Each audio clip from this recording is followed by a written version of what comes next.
We are back here at Wood Iron Grill with another great week of guests. Our first guest this week that we have here tonight with us is Assistant Coach of the Year for Indoor Track and Field, Caleb Drake. Coach, thank you for joining us. Yeah, thanks for having me. So, talking about that Assistant Coach of the Year, what does that mean for you to have that honor? Well, it's quite humbling. You know, I'm excited about that. But really, when I look at an award like that, it's a testament to the team and the work that they've put in, you know, and it really just means that they've put in a lot of good work themselves. They've executed well, and then I just get, I guess, to be honored in that way. But I really would just reflect it back to the guys and the work that they've done, and obviously on a specific day at the conference meet for them to be able to go out there and collectively execute really well. That's really what it means.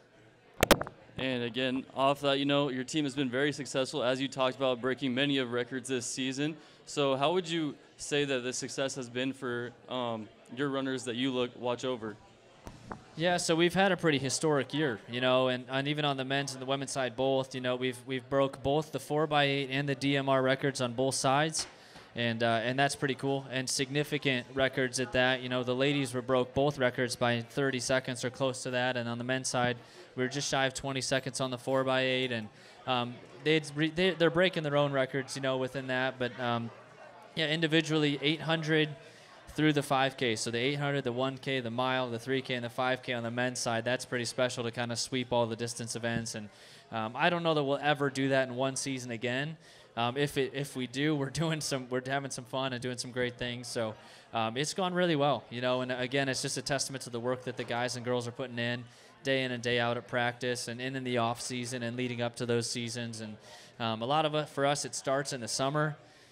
We continue in cross country, and then by the time we get to indoor track, it's less mileage than cross country. So when we go into an indoor season, they're running like 1/2 to 1/3 to sometimes, you know, maybe at most 2/3 of the volume in cross country. So for them, it's kind of like lighter work. It's just different. And so, again, off of that, you talk about the lighter work a little bit once we get to indoor season, but what kind of goes into the preparation, like before events, and maybe some of that, the rehab before they finally go out there and do run those events? Yeah, so when I look at like a distance runner or a middle distance runner, in a cross-country season, we're in a flow. We have to kind of maintain. And week to week, it's a little bit more based on some mileage and just maintaining that to maintain fitness throughout a season. When we get to indoor and outdoor track, or especially an indoor track right now, week to week we can adjust how we feel a little bit, but how I structured it, we do a little more intensity earlier in the week, and then when we get later in the week, our workouts are maybe more volume, if that makes sense. So that's kind of the way we structure that for week to week for those workouts. And then lastly here, we have indoor nationals coming up here soon. You know, a lot of the kids qualified for that. What is kind of the preparation heading to that, and then what has your message been to the team? So right now, we actually had our final intense workout, quote unquote, of the year today for those national meet qualifiers. So really the preparation's done. The hay is in the barn, as they say. So we've got that all finished up. When we go into next week, you know, we're talking about making finals. So for instance, in the 4x8, if we make finals in that event, they're automatically All-Americans because they'll be top 8, only 8 go. The same would be for the 800 and for the 1,000. For Brandon, we'll be running our 800, the open 800. Jonah's going to run the 1K. And then in the 3K, D'Artagnan's going to have a little bit of a task because he'll be on our 4x8 squad. He'll have his prelim on Friday for the 3K, but they take 12. So for him, if he makes finals, he's not automatically an All-American. He's going to have to do some work in the finals, but they all will. So the message is really, hey, we gotta go into those prelims, all bets off, work really hard, be focused, run it like it's our last race. If we make finals, we'll think about finals when we get there. But if we look over the prelim, that we won't make finals. So we're going into the prelims just guns blazing. We're going in there, all bets off. All right, well, Coach, thank you again for joining us out here, and good luck at the Nationals. Thank you. And we'll be right back here with our next guest at the Wood Iron Grill. Back here with our second guest of the night, Coach John Henry of the William Penn basketball team. Coach, thank you for joining us out here. I appreciate you. Can they hear me? Hello? Hello? Hey, I appreciate the applause. No booing. No booing. All right. All right, so we talked a little bit in your interview last night, but you didn't want to take up too much time. Senior night last night, pulled up a big win against Clark. You kind of want to just take us through that a little bit? It's a great game. Our 4 seniors, I don't normally just start seniors because it's senior night, but I did it last night. I haven't done that for a long, long time, probably over 20 years, but I made the decision, and they all played great, all of them. Kimba had 15 rebounds, 10 assists with 1 point. I mean, that's an incredible stat line. Somebody today said it's like Rajon Rondo. Mm-hmm. You remember who that? Are you old enough to know who that is? I remember him. Big Tay had a big game. And he's not a senior, but off the bench, Cam Thomas came in and got a game-high 24 points for us. It was a fun atmosphere. The crowd was super loud. And I was happy for those kids, for their families to be there and see them play well and get a win. And now on a little bit less positive note, I want to talk about this is the first time in as long as I can remember we haven't made the Hart Conference tournament.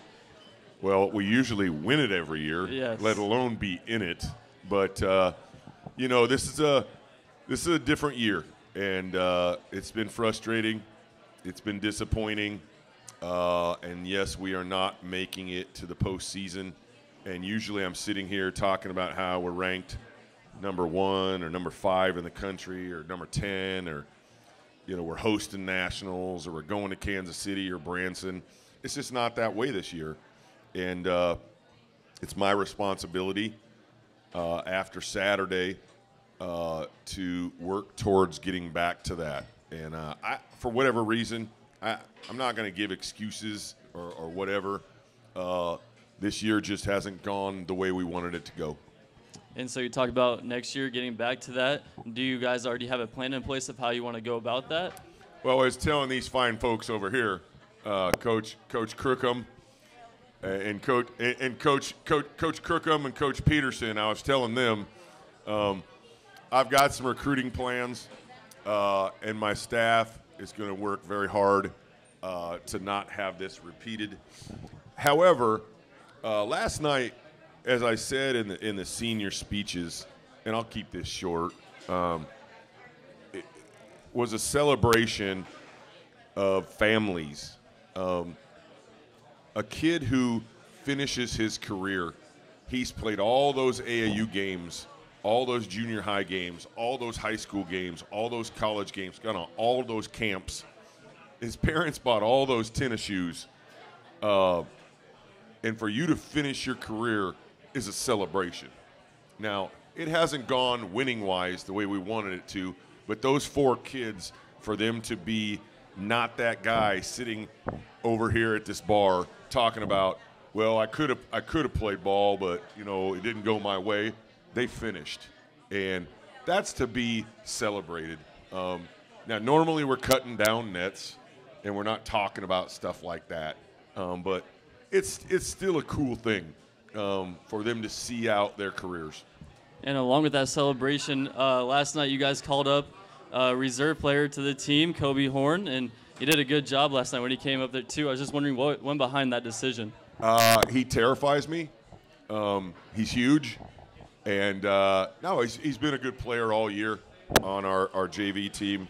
A funny story, we like to play fight sometimes in practice, and he scared me because he came sprinting at me and was like, I ain't playing. And I thought he was going to tackle me, and then he pulled up at the last minute, and I was shivering. He's a big dude. And he played well, limited minutes. He got an and one, but he missed his free throw. The coolest thing about Kobe, after the win, he came up to me and he stuck out his hand and he said, thank you for this opportunity. And I was like, thank you. We just won a game and you helped. But no, he's got a bright future. Going to have to work on his game. We'd like him to even get stronger than he is. His grades are fantastic and he's a good dude. So yeah, that's a bright point. All right, Coach. Well, thank you for joining me up here. Good luck on Saturday against Mid-America. And I can't wait to get this great burger. All right. Thanks, everybody. And that'll do it here for Coach Henry as we're back here shortly with our next guest. We are back here with our third guest of the night, third and final guest, assistant coach for men's and women's wrestling, Cash Wilkie. Cash, thank you for joining me. Thank you for having me. So, Coach, we have a big weekend here as we're hosting the Heart Conference Tournament here in Oskaloosa. What should the fans be looking forward to in this Heart Tournament? Should be looking for a lot of excited wrestling and a lot of points being scored. A lot of points being scored? Yep. So with that, can you kind of give us just a rundown of who will be competing for us at which weights? Yep, so starting things off at 101, we got Taya Gardner. Really excited to watch her wrestle. She's come a long ways this year, so hopefully she can wrestle well for us. We got Mia Palumbo at 109. She's been rock solid for us all year, so looking for a good weekend out of her. Catherine Steinkamp at 116. She's had a pretty good year, and she's gonna have to win a couple matches this weekend for us, so looking forward to her. At 123, we got Gracia Martinez. She's kind of in the same boat as Catherine. She's going to have to win some matches to get through the Nationals. And we also have Joanna Vanderwood. She's been at 130 this year for us, and she made the cut down to 123 here at the end of the year. And I think it's a good weight for her, and I think she's going to do really well for us this weekend too. At 130, we got Devin Patton, another girl. She's had a really good year for us this year. I think she's going to do really well this weekend. 136, we got Adugo Wachukwu. She's been rock solid too this year, fan favorite. So I think with her too, she's going to do really well this weekend. At 143, we got Izzy Hawley and Nida Abdonovic. Those two, they've been with us ever since I started coaching, and they've come a long ways. And both of those two, they've really put their best wrestling at the end of the year. So I think those two are going to do really well for us this weekend too. Moving on, at 170, we got Ashley Lakis. She's been a little injured throughout the year, but she's finally healthy, and she's rock solid too. She's ranked #1 in the country. Looking for a good weekend out of her too. And then at 190, we're going to have Sam Ruano wrestling for us too. She's a girl that's a senior. She's been in the program for all throughout college, and she earned the right to compete for us this weekend, and excited for her, and hopefully she leaves it all out there and gives the best effort. Yeah, so off that, I talked about a couple of the girls dealing with some injuries. How is the health of the team as we go into this tournament? Things are looking really good for us health-wise.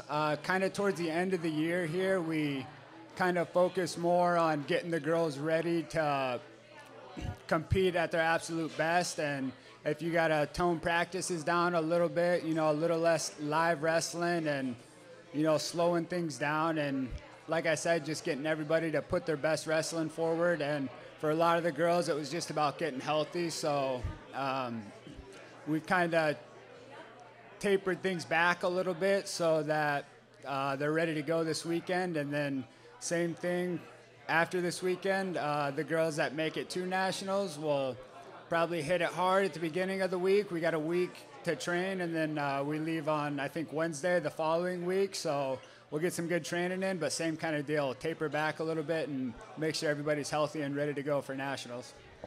Yeah, definitely important to make sure that everyone's healthy. And just lastly here, how has this first season on the job been for you? It's just kind of rolling with things. Obviously, with having Cato as our head coach, he makes things a lot easier for me and the girls on our team. Like I said, just kind of been rolling with things this year. William Penn, it's been awesome so far. I like it a lot here. Everybody's been super helpful and super supportive, and really enjoying things here, and planning on more good years to come. All right, well, thank you for joining us out here. Really appreciate it. There's a lot of action this weekend, so make sure you tune in on our Statesmen Sports Network, as we appreciate you for listening to this show here at Wood Iron Grill.